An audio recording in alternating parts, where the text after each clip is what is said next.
Bueno, en todo caso, esta es una charla, como se dice, fuera de guiones y de protocolos, espontánea, para, pues, de pronto compartir algunas, llamémoslo, no tanto ni conocimientos, ni información, ni nada, sino vivencias, percepciones, apreciaciones. Eso no son verdades absolutas. Nada de verdades absolutas, ni en representación de nada ni de nadie. Exacto. De la vida misma, del curso de la existencia. Entonces, pues, el interés tuyo es en relación con los fenómenos de las violencias que han ocurrido y que siguen ocurriendo en esta región y ¿Cómo se expresaba el fenómeno del paramilitarismo en Risaralda? Vea, el fenómeno del llamado paramilitarismo tiene unos antecedentes enraizados en la historia nacional dentro de un concepto que es el concepto de las autodefensas, ¿ya? Y aquí durante diferentes épocas históricas, por ejemplo, en épocas de la misma dictadura de Rojas Pinilla, luego en el Frente Nacional, se dieron formas de organizaciones de autodefensa para enfrentar a diferentes grupos, ¿ya? O organizaciones armadas que delinquían a nombre de determinadas colectividades como el Partido Liberal y el Partido Conservador. Estamos hablando pues de una época que se ha denominado como de la violencia y demás. Y esa cuestión termina y hay unos pactos y hay además de eso una liquidación física de muchos de los actores y de los comandantes de esos grupos de pájaros, de bandoleros o como se quieran llamar, pero el fenómeno latente en el campo, en la vida de la persona común y corriente para nada variaba, porque las condiciones de vida no habían sido sometidas a ninguna transformación tampoco. No, que uno podría decir que hay una especie de fermento, de masa ahí, ¿ya? Muy importante, ¿ya? Para mantenerse una cuestión de resistencia frente a lo que se puede llamar institucional, estatal, pero también de resistencia a otras formas de actores y de dinámicas que se dan en la sociedad por razones de vinculación con el contrabando, con actividades delictivas, muchas de las cuales son incentivadas por una mala política estatal en relación a determinados campos, por ejemplo como ese, el del contrabando, ¿eh? Eso obedece a un determinado concepto en la dinámica de la circulación de las mercancías que se llama el proteccionismo, ¿eh? Y entonces hay personas que para satisfacer sus necesidades, sus ambiciones, sus gustos, sus necesidades o no, ¿ya?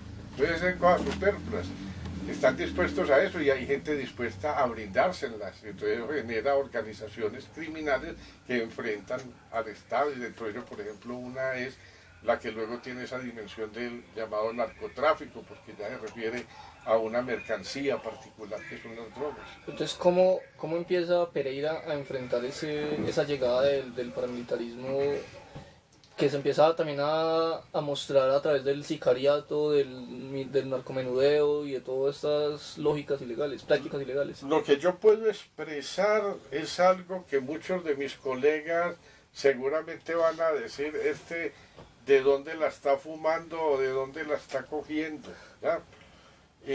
Porque mi percepción es que ese tipo de cosas que se quieren plantear como de una relativa reciente ocurrencia han estado ahí siempre presentes en la historia.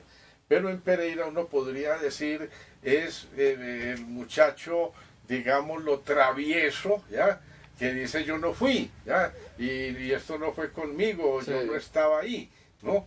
Ahora que no son idénticas, ni uno puede hablar de una continuidad ni en las formas, ni en la magnitud de expresiones de violencia, pero la región ha sido siempre una región, digamos, lo que llena de personas adictas al juego, a las apuestas, ¿ya?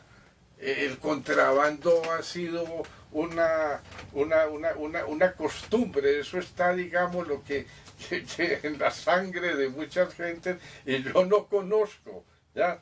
Personas en cuyas familias, por ejemplo, pueden haber individuos dedicados al contrabando de algún tipo de cosas, que la gente los considere unos bandidos o unos malos, ¿ya? Claro.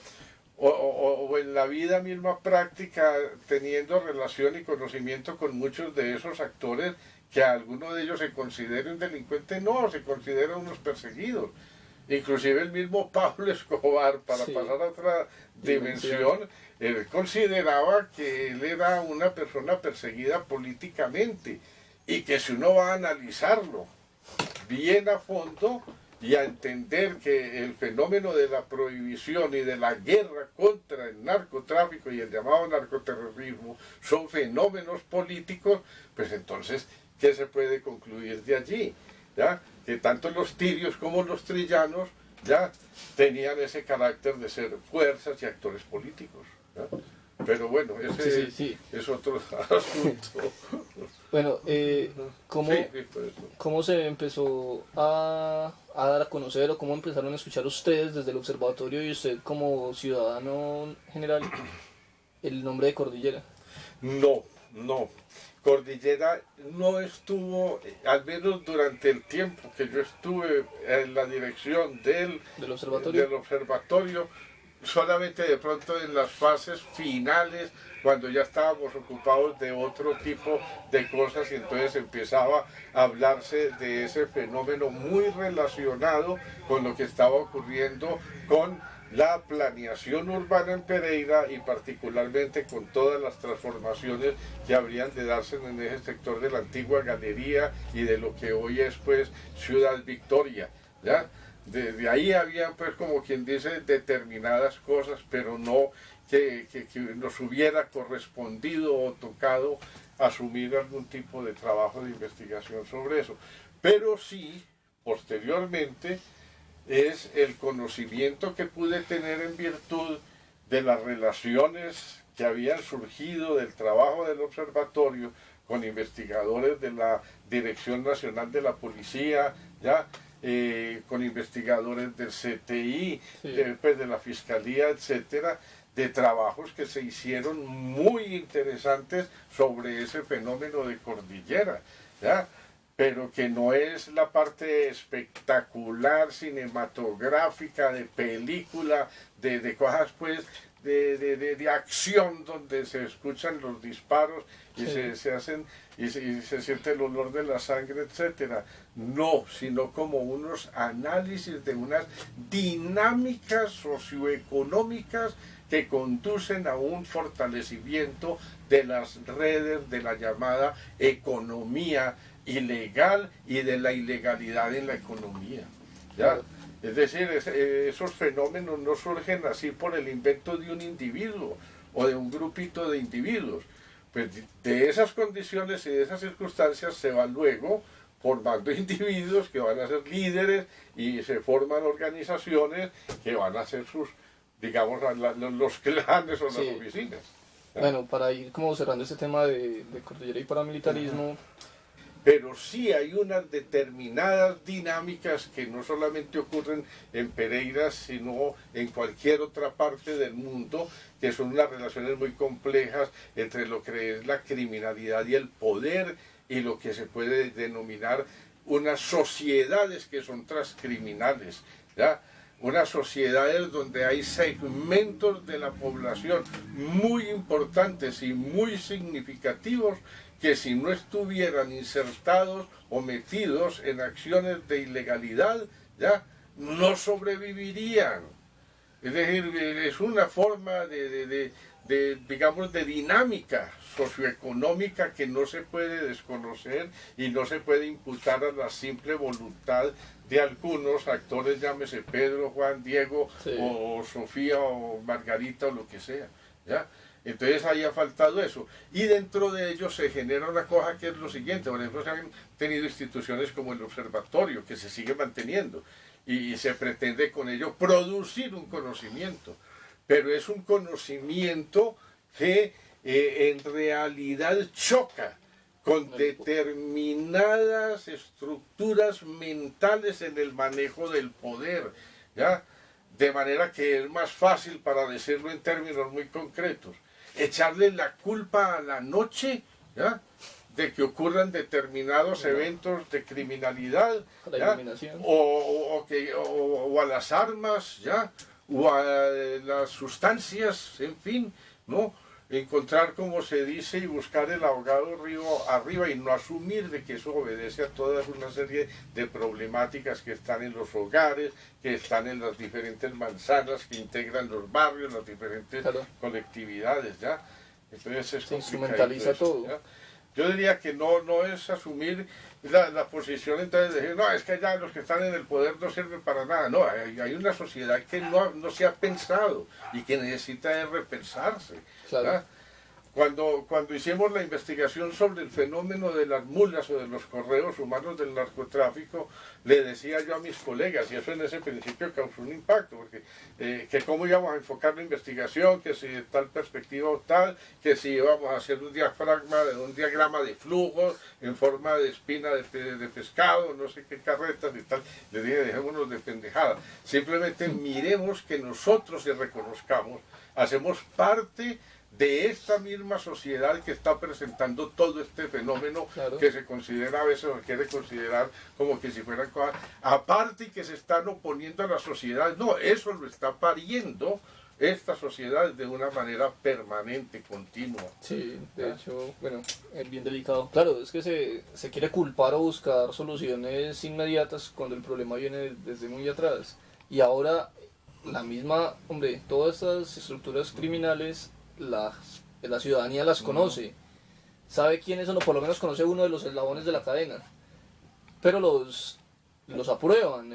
Lo hablamos en un conversatorio una vez, el tema de los gotagotas, el tema de todas estas economías que han llegado estos señores a invertir en ellas, pues termina por volviéndose como una especie de aprobación desde la ciudadanía. Bueno, hasta ahora eso era lo que quería hablar un poco desde el... Bueno, pero no quiero dejar pasar esto.